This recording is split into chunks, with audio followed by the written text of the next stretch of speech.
धुंध से ढकी बर्फीली धरती पर घायल ग्लास की गिराहट गूंज उठी। उसके सामने उसके बेटे को बेरहमी से मार दिया गया था। उसका गला फाड़ दिया गया था, पैर तोड़ दिए गए थे। बर्फीली मौत से बचने के लिए उसे एक मरे हुए घोड़े का पेट चीरकर उसके अंदर सोना पड़ा। बदले की आग उसे जिंदा रखी हुई थी। हर सांस के साथ, हर कदम के साथ वो अपने दुश्मन तक पहुंचने के लिए आगे बढ़ता रहा। क्या उसने अपने बेटे की मौत का बदला लिया या इस भयानक सफर का शिकार हो गया? आइए देखते हैं।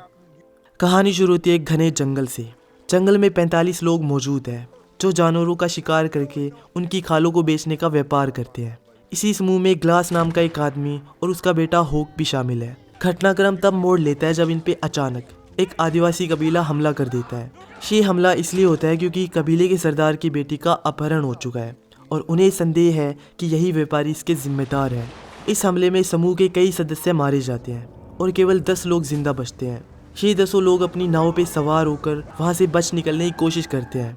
हालांकि संकट अभी समाप्त नहीं हुआ है। ये इलाका पूरी तरह आदिवासियों के नियंत्रण में है जो नदी में बहती नाव पे नजर रख रहे हैं। किसी भी क्षण हमला हो सकता है।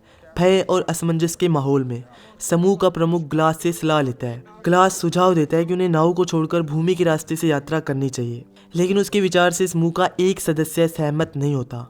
वो कहता है कि जमीन का रास्ता न केवल लंबा है बल्कि अधिक खतरनाक भी है। घर पहुंचने में कई हफ्ते लग सकते हैं। इसके बावजूद कैप्टन ग्लास की बात मानता है और निर्णय लिया जाता है कि यात्रा भूमि के रास्ते से ही की जाएगी। योजना के अनुसार वे अपनी नाव को नदी में छोड़ देते हैं ताकि आदिवासियों का ध्यान बच सके। अपनी खालों को पत्थरों के नीचे छुपा देते हैं ताकि अगर वो भविष्य में यहाँ पे आए तो इन्हें ले सके। फिर ये जंगल के कठिन और अनिश्चित रास्ते पे आगे बढ़ते हैं। रास्ता न केवल दुर्गम है बल्कि कड़ाके की ठंड का मौसम भी जल्दी आने वाला है। आदिवासी उनकी नाव पे पहुंच जाते हैं, परंतु नाव खाली पाकर वे समझ जाते हैं कि ये लोग जंगल के रास्ते से उत्तर की ओर जा रहे हैं। आदिवासी अब इनके पीछे पड़ गए हैं। इनका एकमात्र उद्देश्य है उनका अंत करना और ये लोग लगातार उत्तर की ओर बढ़ते जा रहे हैं, हर पल खतरे से घिरे हुए। दिन भर पैदल चलने के बाद रात में वे आराम करते हैं। अगली सुबह ग्लास सबसे पहले उठता है।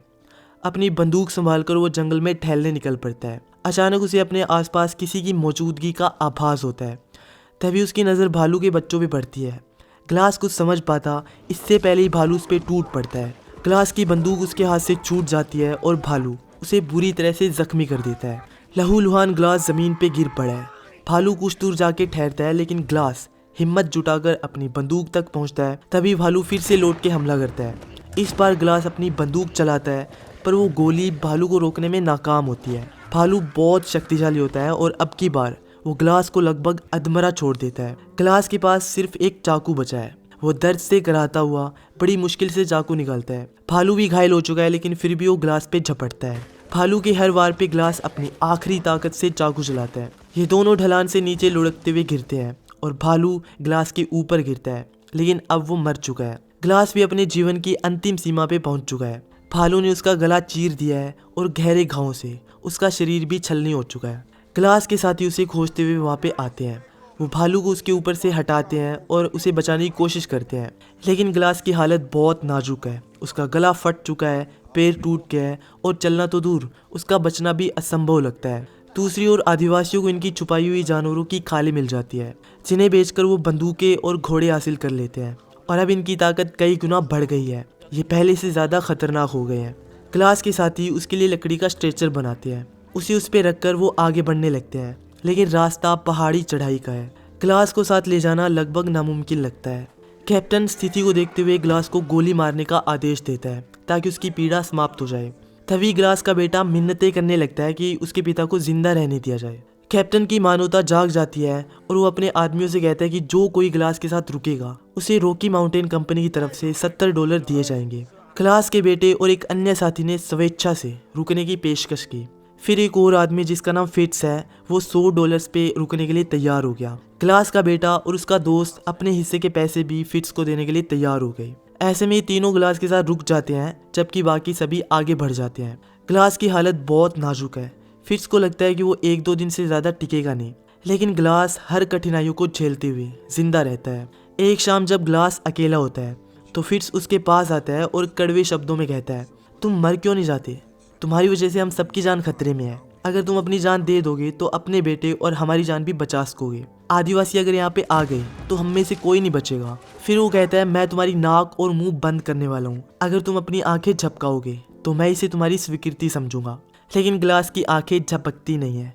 फिट्स कहता है तुम्हें आंखें झपकाने की कोई ज़रूरत नहीं, और वो ग्लास की नाक और मुंह बंद कर देता है। ग्लास दर्द से तड़पता है, उसकी सांसें घुट रही होती है। तभी उसका बेटा पीछे से आकर बंदूक के कुंदे से फिट्स पे जोरदार प्रहार करता है, जिससे वो दूर जाके गिरता है। फिट्स खुद को सही ठहराते हुए कहता है मैं ऐसा तुम्हारी और सबकी भलाई के लिए कर रहा था। लेकिन ग्लास का बेटा उसकी बातों को अनसुना करते हुए उस पर बंदूक तान देता है। इससे पहले कि वो कुछ कर पाता, फिट्स बंदूक छीन लेता है और अपने चाकू से ग्लास के बेटे को बड़ी बेरहमी से मार डालता है। ग्लास लहूलुहान अधमरी हालत में पड़ा अपने बेटे को मरते हुए देखता है, लेकिन वो मदद नहीं कर पाता। फिट्स ग्लास के बेटे की लाश को एक ढलान के पीछे छुपा देता है। जब तीसरा लड़का वहाँ पे आता है तो ग्लास चाहकर भी उसे बता नहीं पाता कि फिट्स ने क्या करा है। उसकी आवाज़ उसके गले के घाव में दब के रह जाती है। फिर रात हो जाती है और फिट्स और ब्रीजर सो जाते हैं। सुबह फिट्स ब्रीजर को बताता है कि पास में आदिवासी हैं और वे हमारी तरफ बढ़ रहे हैं। ये सुनकर ब्रीजर घबरा जाता है। इसके बाद फिट्स ग्लास को बुरी तरह से घसीटता है। ग्लास दर्द से चीखता है, लेकिन उसकी आवाज़ घुटी रहती है। फिट्स उसे एक गड्ढे में डालकर ऊपर से मिट्टी डालने लगता है। ब्रीजर उसे रोकने की कोशिश करता है, लेकिन फिट्स उसे समझाता है कि आज नहीं तो कल ये मर ही जाएगा। मैं इसे वादे के मुताबिक दफन कर रहा हूँ। फिर वो ब्रीजर से कहता है कि यहाँ से चलो, जल्दी करो। ब्रीजर ग्लास पे अपनी पानी की बोतल छोड़कर चला जाता है, ये सोचकर कि आदिवासी यहाँ पे आने वाले हैं। लेकिन वो नहीं जानता कि फिट्स ने उसे झूठ बोला है, आसपास कोई खतरा नहीं है। ग्लास वहाँ पे तड़पता रहता है, लेकिन फिर अपनी आखिरी ताकत जुटाकर अपने बेटे की लाश तक पहुँचता है और उसके सीने पे सिर रखकर घंटों तक पड़ा रहता है। जब वो पानी पीता है तो पानी गर्दन से बाहर निकलने लगता है। ऐसे में वो अपनी गर्दन के फटे घाव को बारूद और आग की चिंगारी से जलाकर बंद करता है और फिर दर्द से बेहोश हो जाता है। एक रात जब वो गहरी नींद में होता है तो उसे अचानक आग की तेज लपटें दिखाई देती है। वो चौंक कर उस दिशा में बढ़ता है और देखता है कि वहाँ पे एक आदमी एक बड़े शिकार को खा रहा है। जैसे ही वो आदमी ग्लास को देखता है तो अपने तीर कमान को कसकर उसकी ओर तान देता है। वो ग्लास को मारने वाला होता है कि ग्लास इशारे से उसे रोक लेता है। ग्लास बोल तो नहीं सकता, परंतु अपने हाव भाव से उसे समझाता है कि मुझे भोजन चाहिए। वो अपनी दशा का कारण बताता है कि एक भयंकर जंगली भालू ने उस पर हमला किया था। फिर उसके लोगों ने उसे मरने के लिए छोड़ दिया और उसके बेटे को भी मार डाला। दूसरी ओर उस व्यक्ति की कहानी भी उतनी ही डरावनी है। उसका पूरा परिवार और गांव जला दिए गए थे। इस दर्द ने दोनों को जोड़ दिया। इनके पास एक घोड़ा भी है जो इस कठिन यात्रा को थोड़ा सरल बना देता है। दूसरी तरफ फिट्स और वो लड़का जिन्होंने ग्लास को मरने के लिए छोड़ा था, वो अपनी यात्रा पे है। रास्ते में लड़के को एहसास होता है कि फिट्स ने उसे झूठ बोला था। उसने आदिवासियों की कोई सच्ची कहानी नहीं बताई थी। इस बात पे लड़का विद्रोह करता है, लेकिन फिट्स उसे फिर से बहलाकर आगे बढ़ने के लिए मना लेता है। ये एक उजड़े गांव से गुजरते हैं जहाँ पे इन्हें 2 घोड़े मिलते हैं। इन घोड़ों पे सवार होकर ये अपनी मंजिल तक पहुँच जाते हैं। जब ये कैप्टन के पास जाते हैं तो कैप्टन उन्हें उनके वादे के अनुसार $100 दे देता है। लेकिन लड़का इन पैसों को लेने से इनकार कर देता है, क्योंकि उसके भीतर गिल्ट है कि उन्होंने ग्लास के साथ अन्याय करा है। फिट्स उसके हिस्से के भी पैसे ले लेता है और कहता है कि लड़का भी छोटा है और इसने इससे पहले कभी इतना संघर्ष नहीं किया था, इसलिए ये डरा हुआ है। वहीं ग्लास और उसका साथी बर्फीले तूफान में फंस जाते हैं। ग्लास की हालत बिगड़ जाती है, उसके घाव सड़ रहे हैं, वो बेहोश हो जाता है। उसका साथी एक छोटी सी झोंपड़ी बनाकर उसे बचाने की कोशिश करता है। अगली सुबह ग्लास उठ के देखता है कि उसका साथी गायब है। थोड़ी दूर जाने पे वो देखता है कि फ्रांसीसियों ने उसे फांसी पे लटका दिया है। ग्लास वहाँ से घोड़े तक पहुँचता है और वो देखता है कि एक फ्रांसीसी एक महिला पे अत्याचार कर रहा है। ग्लास उसे बचाता है और फ्रांसीसियों को मार के भाग निकलता है, लेकिन रास्ते में आदिवासियों से घेर लेते हैं। घोड़े पे सवार होकर वो बचने की कोशिश करता है। पीछा करते हुए वे उसे खाई की तरफ धकेल देते हैं। जान बचाने के लिए वो घोड़े के साथ खाई में कूद जाता है। खाई में गिरने की वजह से घोड़ा मर जाता है, लेकिन ग्लास किसी तरह बच जाता है। ठंड से बचने के लिए वो घोड़े का पेट काटकर उसके अंदर का सारा मांस बाहर निकाल देता है और फिर पूरी रात उसके अंदर बिताता है और फिर अगली सुबह वो फिर से अपने सफर पे निकल पड़ता है। दूसरी ओर ये दिखाया जाता है कि जिस स्थान पे ग्लास को पहुंचना था, जहाँ पे फिट्स था और वो लड़का था और बाकी के लोग तो पहले से ही जा चुके थे, वहाँ पे एक फ्रांसीसी सर्वाइवर आता है और उनसे आश्रय मांगता है। यहाँ के लोग बदले में उससे कुछ पैसे मांगते हैं। उसके पास ज़्यादा पैसे तो नहीं होते, लेकिन वो उन्हें कुछ पैसे दे देता है और एक बोतल भी देता है। ये वही बोतल होती है जो उस लड़के ने ग्लास की बॉडी के ऊपर रखी थी। लड़की को लगता है कि ग्लास तो मर चुका है, लेकिन उसका बेटा होग ज़रूर जिंदा होगा।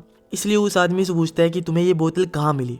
वो बताता है कि ये बोतल यहाँ से 30 मील दूर किसी व्यक्ति की गिर गई थी, जिसे मैंने उठा लिया। अब वो लड़का और कुछ लोग होक को यानी ग्लास के बेटे को ढूंढने के लिए निकल पड़ते हैं, क्योंकि इस लड़के को ये नहीं पता था कि फिट्स ने उसे मार डाला। लेकिन फिट्स समझ जाता है कि कहीं ना कहीं ग्लास जिंदा है। अब कैप्टन और वो लड़का और कुछ लोग उस स्थान पे पहुंच जाते हैं जहाँ पे बोतल मिली थी। जब वे वहाँ पे पहुंचते हैं तो उन्हें ग्लास मिलता है। ग्लास को देखकर कैप्टन चौंक जाता है, क्योंकि उस लड़की और फिट्स ने कहा था कि ग्लास मर चुका है। ग्लास को देखकर कैप्टन तुरंत कहता है कि इस लड़के को अरेस्ट कर लो। फिर वो गुस्से में कैंप में लौटता है और फिट्स को ढूंढने लगता है, लेकिन फिट्स कहीं नहीं मिलता। वो उसे हर जगह तलाशता है, लेकिन वो नहीं मिलता। जब वो अपने कमरे में जाता है तो देखता है कि उसकी तिजोरी से सारा पैसा गायब है। अब कैप्टन तय करता है कि वो फिट्स को पकड़ने जाएगा, क्योंकि उसने ग्लास के बेटे की हत्या की है और पैसे भी चोरी किए हैं। लेकिन ग्लास कहता है कि मैं भी तुम्हारे साथ चलूंगा। साथ ही ग्लास ये भी स्पष्ट करता है कि ब्रीजर को उसके बेटे के कत्ल के बारे में कुछ नहीं पता था। फिट्स ने उसे भी झूठ बोला था। अब ग्लास और कैप्टन फिट्स की तलाश में निकल पड़ते हैं। वे उसके घोड़े के पैरों के निशान पे चलते हैं, लेकिन बहुत दूर जाने पर निशान समाप्त हो जाते हैं। वहां से उन्हें अलग होना पड़ता है। जब कैप्टन उसे ढूंढने जाता है तो फिट्स एक बड़े पत्थर के पीछे से निकलकर उसे बंदूक की नोक पे ले लेता है। कैप्टन उसे कहता है कि तुम पे खून का इल्जाम है, मेरे साथ वापस चलो। लेकिन फिट्स नहीं मानता और कैप्टन को शूट कर देता है। गोली की आवाज सुनकर ग्लास उसकी तरफ दौड़ता है और देखता है कि कैप्टन की लाश पड़ी है और आसपास कोई नहीं है। इसके बाद ग्लास लकड़ी की एक बड़ी सी टहनी तोड़कर उसे ग्लास की पीठ पे रखता है, ताकि उसकी पीठ सीधी हो सके, और उसे घोड़े पे बैठा देता है। वो खुद दूसरे घोड़े पे लेट जाता है ताकि फिट्स को ये लगे कि आगे ग्लास बैठा है और पीछे वाले घोड़े पे कैप्टन की लाश है। फिट्स इस चीज से सचमुच में धोखा खा जाता है और गोली चलाता है। गोली लगती ही कैप्टन की लाश नीचे गिर जाती है, जिससे फिट्स समझता है कि ग्लास मारा गया। वो धीरे धीरे लाश की ओर बढ़ता है। जैसे ही वो लाश को पलटता है तो ग्लास उसे गोली मारता है और फिट्स कंधे से घायल हो जाता है। फिट्स भागने में सफल हो जाता है, लेकिन ग्लास उसका पीछा करता रहता है। पीछा करते हुए वे दोनों नदी के किनारे जाते हैं, जहाँ पे एक बड़ी लड़ाई इनमें छिड़ जाती है और दोनों जख्मी हो जाते हैं। इसी समय नदी के उस पार आदिवासी आते हैं जो इन्हें मारने के लिए आए थे। जब ग्लास फिट्स को मारने वाला होता है तब उसे उस आदमी की याद आती है जिसने उसे खाना दिया था, जो उसका दोस्त बना था। उसने ग्लास से कहा था कि प्रतिशोध भगवान के हाथ में है, इंसान के नहीं। ऐसे में ग्लास फिट्स को नदी में छोड़ देता है और फिट्स बहते हुए दूसरी तरफ पहुंचता है, जहाँ पे आदिवासी उसे पकड़ के मार डालते हैं। इसके बाद वो नदी पार करते हैं और ग्लास की तरफ आते हैं, लेकिन वो उसे मारते नहीं है, क्योंकि उन्हें उनकी बेटी मिल जाती है। ये वही लड़की होती है जिसे ग्लास ने फ्रांसीसी लोगों से बचाया था, इसलिए वे ग्लास को छोड़कर वहां से निकल जाते हैं। अंत में ग्लास पूरी तरह से जख्मी होता है। तभी उसकी बीवी की आत्मा उसे दिखाई देती है। ग्लास की आंखों में आंसू होते हैं और उसकी सांसें भारी हो रही होती है। और इसी के साथ ये फिल्म, ये कहानी समाप्त हो जाती है।